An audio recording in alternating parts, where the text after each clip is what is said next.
7h52, très précisément. Laurie nous rejoint pour lancer et accompagner Guy Carlier. Pendant ce temps-là, moi, je vais un petit peu affiner, évidemment, mon interview avec Philippe Martinez, tout à l'heure, de la CGT. Oui, on va commencer en parlant de Bon Matin, de la CGT et de Philippe Martinez, bien sûr, mon invité. Oui.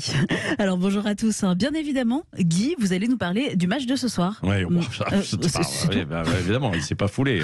Non, là, non. Ouais. Guy ?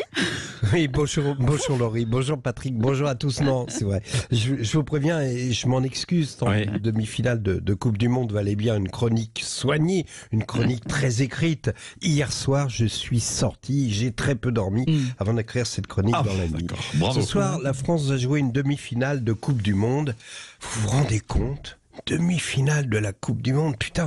Oui, j'ai dit putain, mais quand il s'agit de foot, on a le droit de dire des grossièretés. On a le droit de parler comme parlent les enfants sur le chemin de l'école. Parce que le foot, c'est justement, je l'ai déjà dit, le lien avec l'enfance. C'est comme la musique, comme la enfin bref, même les hommes les plus sérieux, même les plus austères, retrouvent l'espace d'un pénalty injuste ou d'un hors-jeu non signalé, les réactions de collégiens. Par exemple, Maître Galtier, mon notaire d'Argenteuil, dont la seule excentricité est de s'autoriser le soir un certain laisser-aller sur le plan vestimentaire, c'est-à-dire qu'il regarde la télé vêtu d'une robe de chambre en soie sauvage à motif cachemire. Bon, n'exagérons pas non plus, sous la robe de chambre, il a gardé sa chemise blanche et sa cravate.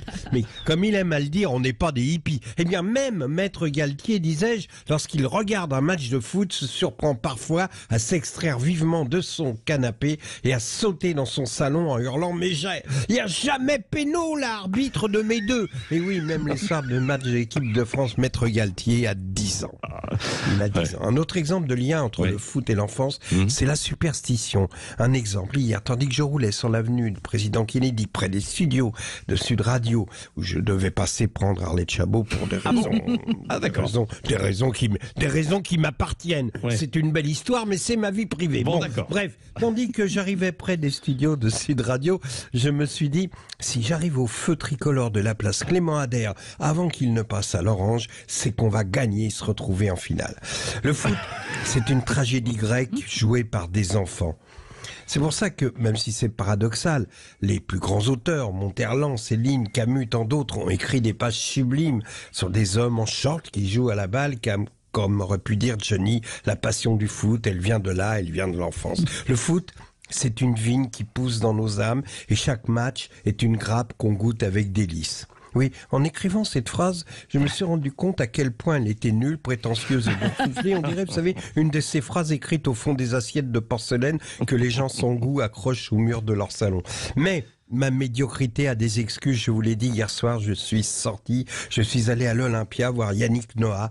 Je ne voulais pas en parler car a priori ça n'a rien à voir avec le match de ce soir et pourtant, souvenez-vous, pour ceux qui étaient nés, juin 83, un Français gagne Roland Garros, un fils de Camerounais avec des dreadlocks.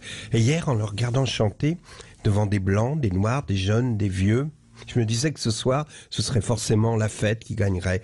Ce sont nos enfants qui vibreront au match. Alors bien sûr, une minorité viendra foutre le souk, mais dites-vous bien qu'ils ne seront toujours qu'une minorité, car ce sont des malheureux qui ont perdu leur enfance. Pendant ce temps-là, chez mon ami Haroun, on regardera le match devant un couscous. Ah, au fait, le feu de la place Clément Ader, il est resté ouvert hier.